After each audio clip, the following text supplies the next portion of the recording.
Bonjour à tous, aujourd'hui on est le 19 mai 2020, alors évidemment au moment où je tourne cette vidéo, n'allez pas rater un rendez-vous parce que vous vous êtes trompé dans la date ou dans l'heure.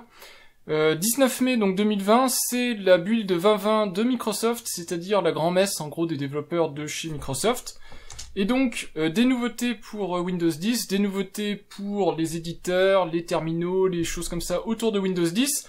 Et j'en profite pour faire une toute petite vidéo pour remettre à jour en gros des choses que je vous ai présentées récemment et des choses que je vais vous présenter dans un futur plus ou moins proche. Donc quand je parle de la Microsoft Build, je parle évidemment de cet événement-ci. Il se trouve que pour une fois, cette Microsoft Build se situe, est une expérience numérique en fait, une expérience en ligne. Puisqu'évidemment, à cause des raisons Covid, etc., éviter les déplacements, les rencontres entre les personnes, tout se fait sur cette plateforme que Microsoft a mis en place. Et donc, exceptionnellement, si vous êtes habitué au Microsoft Build et compagnie, pas besoin de regarder un replay après coup, des choses comme ça. Vous pouvez assister en direct, sauter de session en session et vous informer. Alors, la Microsoft Build est plutôt un événement à destination du monde du développement, mais au sens large, hein, si jamais vous utilisez ne serait-ce qu'un terminal, un éditeur ou des choses comme ça, vous pouvez être tout à fait intéressé par ce qui va s'y dire. Moi en tout cas, je suis super excité par ce qui a été proposé, et je vais vous montrer vite fait les petites nouveautés. Je vais pas tout vous montrer, hein, je vais juste vous en montrer 2-3. J'ai retenu entre autres la nouvelle mise à jour 0.18 des Power Toys. Donc les Power Toys, je vous en ai fait une vidéo complète pour vous expliquer comment ça marche. Il suffit soit d'attendre que Power Toys vous dise qu'il y a une mise à jour, puisque depuis la version 0.17, les Power Toys peuvent se mettre à jour tout seuls, ou alors vous faites comme moi, vous êtes impatient, vous téléchargez la 0.18, vous l'installez, et vous allez donc avoir Power Toys 0.18 d'installer. Et vous allez y voir deux choses qui sont franchement sympas, enfin deux choses. Une chose en tout cas qui est franchement sympa, l'autre qui est moins intéressante, c'est le Power Toys Run, qui se lance avec Alt plus espace, et là vous avez juste à taper par exemple commande, pour commande prompt, et vous pouvez comme ça rapidement lancer votre application préférée. Donc c'est vrai avec commande, mais c'est vrai aussi, je ne sais pas, moi si je veux lancer par exemple mon terminal, hop, j'ai juste à taper terminal et je peux le lancer. C'est pas plus rapide que taper Windows et terminal, mais c'est fun et c'est sympa, et ça fait penser à des OS comme iOS en fait, où il y a ce type, en gros, hein, ce type de fonctionnalité. Les autres Power Toys, je vous les ai déjà montrés, alors mis à part les bug fix dans Fancy Zones, c'est en gros la même chose, mais l'autre nouveau Power Toy qui existe, c'est Keyboard Manager, qui permet de remapper des touches. Donc en gros, vous pouvez remapper une touche vers une autre, donc vous choisissez la touche que vous voulez de votre clavier, par exemple insert, et vous pouvez dire que la touche insert devient la touche pause. Ça peut être rigolo et ça peut être intéressant, suivant si vous voulez faire une blague à quelqu'un, ou suivant si vous en avez un usage réel. Et puis vous pouvez aussi vous faire des raccourcis, et donc là vous pouvez dire par exemple que CTRL-C, donc un raccourci donné, devient un autre raccourci. Ça peut être sympa, en tout cas vous pouvez faire des touches raccourcis, des trucs comme ça. Là par exemple si vous faites du montage vidéo, du montage photo, vous pouvez vous faire votre panneau de raccourcis très rapide. Alors ce qui est dommage par contre, c'est que c'est pas sensible à l'application dans laquelle vous êtes, donc c'est des raccourcis globaux. Mais bon, pourquoi pas, si vous voulez vous en faire, après tout, pourquoi pas. Si vous voulez que, par exemple, Windows V devienne CTRL V, ça peut être une possibilité à faire. L'autre information qui a eu lieu, c'est la sortie de Windows Terminal en version finale. Donc Windows Terminal, hein, je vous ai fait une vidéo dédiée dessus, c'est votre gestionnaire de terminaux, en tout cas de shell, sous Windows 10. Donc ici, j'ai l'invite de commande, commande.exe, qui vous permet très facilement de manipuler votre système de fichiers Windows. Vous avez aussi dans Windows Terminal tout ce que vous pouvez manipuler au quotidien. Donc moi j'utilise Ubuntu et puis j'ai une version custom un peu Fallout avec un rendu CRT et un arrière-plan type Fallout de mon terminal. J'ai donc ce que je vous disais Ubuntu, et puis vous pouvez avoir PowerShell et d'autres shells en fonction de ce que vous avez l'habitude d'utiliser. Et donc très facilement comme ça vous pouvez avoir dans une fenêtre unique plusieurs terminaux Microsoft si vous voulez, ou plusieurs autres shells.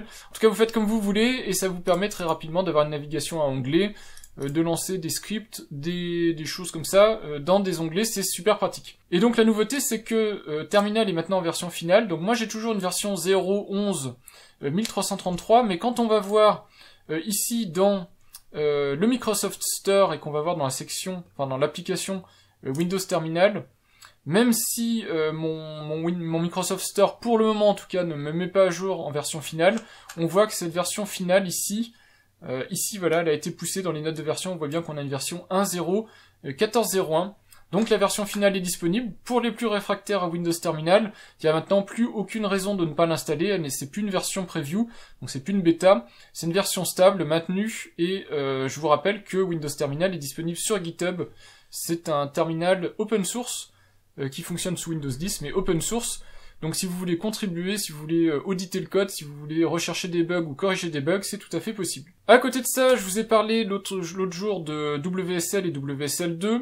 Il y a eu des grosses nouveautés dans WSL, alors que j'attendais moi avec impatience, que vous attendrez peut-être pas avec autant d'impatience, mais après tout, pourquoi pas. En particulier, donc tout ce qui est ici au début, c'est exactement ce que je vous ai expliqué.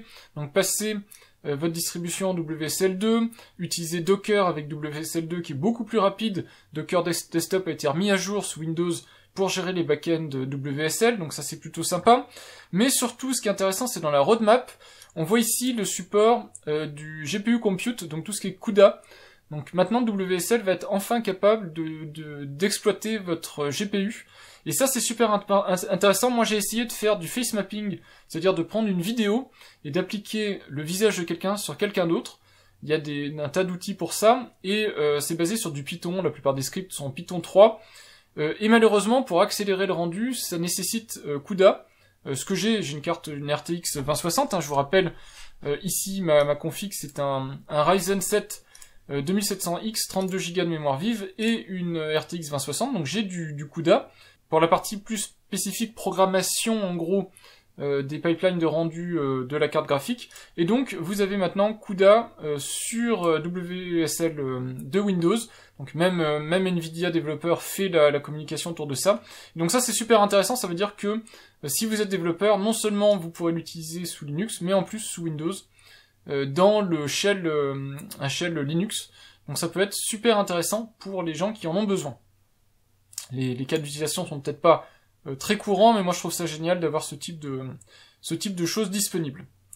Voilà, et puis l'autre chose qui est pour moi super importante à vous dire, c'est que Microsoft a annoncé l'arrivée de Winget, le package manager de Windows 10. Ce Winget, c'est plus ou moins l'équivalent de l'apt-get, en plus simplifié quand même, hein, mais l'apt-get Debian ou les autres systèmes de package qu'on peut trouver sur des distributions Linux.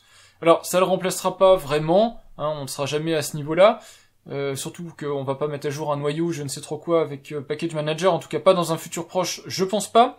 Mais en tout cas, vous voyez qu'il est open source, il a été mis sur GitHub, et il va permettre, dans un futur plus ou moins proche, d'installer directement toutes vos applications, en tout cas des applications plutôt axées développeurs pour commencer, donc VS Code, des choses comme ça, directement avec une ligne de commande.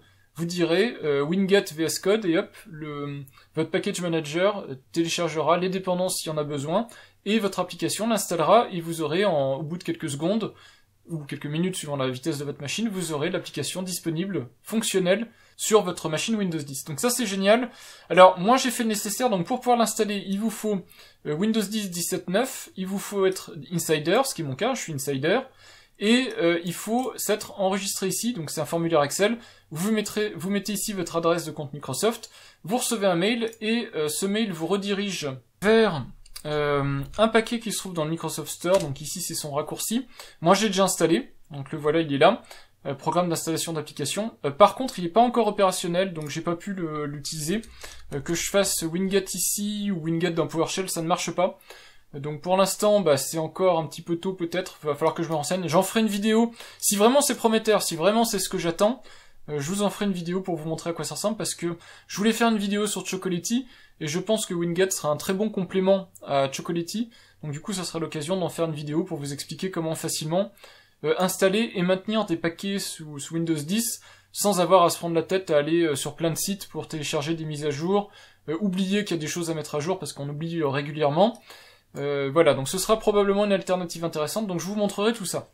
En attendant, la Microsoft Build est toujours d'actualité, donc n'hésitez pas à aller jeter un petit coup d'œil sur leur stream ici qui en continue. Vous avez plein de sessions Donc vous avez tout un catalogue de sessions.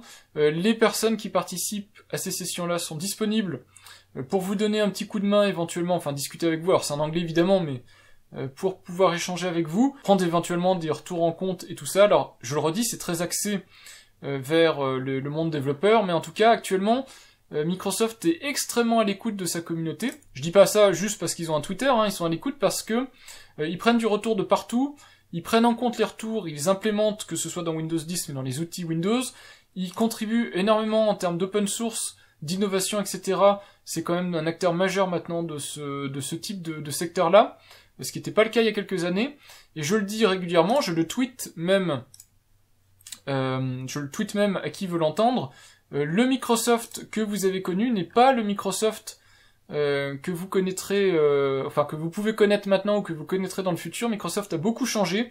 C'est plus l'éditeur de logiciels Windows XP ou Windows 95 qui voyait l'open source comme le mal absolu, qui avait des concurrents féroces envers le monde Linux ou Apple. Microsoft est beaucoup plus ouvert, peut-être pas envers Apple, ça je pense pas, mais en tout cas envers le monde Linux, beaucoup plus ouvert, contribue beaucoup plus à l'écoute de son public, de sa clientèle, et donc c'est l'opportunité maintenant de profiter de tout ça. Et puis tiens, en regardant, je vois ici que j'ai une capture d'écran de Winget, donc ça me permet de vous montrer sous PowerShell ce fameux Winget, que moi malheureusement je suis très déçu mais j'ai pas pu obtenir. J'allais faire un gros dodo et devinez ce que je viens de voir à l'instant, donc là il est minuit et quart, donc le temps que je fasse le rendu de la vidéo et tout ça je suis pas couché, mais c'est pas grave. Regardez ce que je viens de voir. Windows s'est mis à jour, le Microsoft Store s'est mis à jour, et j'ai Windows Terminal qui est ici, et il est ici en version finale, donc 1.0.14.01, donc comme je vous l'avais dit, la version finale est bien sortie et maintenant disponible pour tout le monde, mais ce qui est encore plus sympa, c'est que si je tape Winget dans mon invite de commande, j'ai bien le Package Manager, donc on voit bien ici Windows Package Manager, alors c'est Preview, aperçu. Et donc si je fais winget install VS Code, ici j'ai bien l'installation automatique de VS Code, on le voit ici, il est en train de m'installer automatiquement.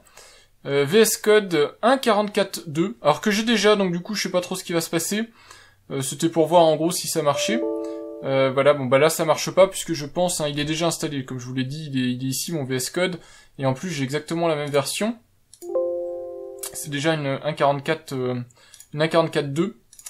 Donc du coup voilà, ça c'est sympa. Alors éventuellement je peux faire un truc du genre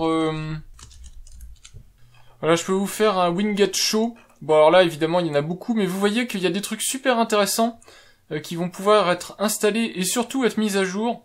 Donc je sais pas comment je vais partir si je me fais une installation de Windows 10 ou autre pour avoir un truc tout propre, mais vous voyez qu'on a ici 7-Zip, l'Arduino IDE, plein de petits trucs. Alors la plupart se trouvent déjà sur le Windows Store. Vous avez Git. Voilà, donc je vous mets la petite liste ici. N'hésitez pas à regarder s'il y a des choses qui vous parlent, des choses qui vous intéressent. On voit qu'on peut installer les outils Microsoft, donc PowerToys, PowerShell. On peut installer Teams. Tout ce qui est Visual Studio et donc développement. Windows Terminal, on peut l'installer directement. Notepad++, si vous préférez Notepad++. VS Code, OBS Studio, on peut l'installer. CCleaner, même si maintenant je l'utilise plus. WinRAR, si vous préférez WinRAR 7-Zip. FileZilla, si vous faites du FTP. Steam, VLC. Voilà, tout ça, vous allez pouvoir l'installer directement depuis le Package Manager et automatiser la mise à jour. Donc c'est plutôt pas mal, je trouve ça super intéressant. Voilà, en tout cas c'était la Microsoft Build en quelques minutes, ce que je pouvais vous en expliquer. Si ça vous intéresse, n'hésitez pas à regarder, c'est le moment. De toute façon, vous aurez sûrement sur différents sites d'infos des résumés. Ça concerne que le public qui est plutôt axé développement, utilisation poussée de sa machine, mais ça peut vous intéresser éventuellement, donc allez jeter un coup d'œil. Puis moi je vous tiendrai au courant de toute façon de toutes ces petites nouveautés-là. Individuellement, au cas par cas, en fonction de ce que j'aurais vu, de ce que j'aurais trouvé, et de ce que je jugerais intéressant de partager. Voilà, c'était ma petite vidéo sur la Microsoft Build 2020. Je vous dis à bientôt pour des prochaines vidéos, même à demain pour de prochaines vidéos, puisque jeudi prochain, jeudi 21, sort ma vidéo, ce sera une vidéo domotique. Et puis, en attendant, merci d'avoir regardé cette vidéo, et à bientôt. Au revoir.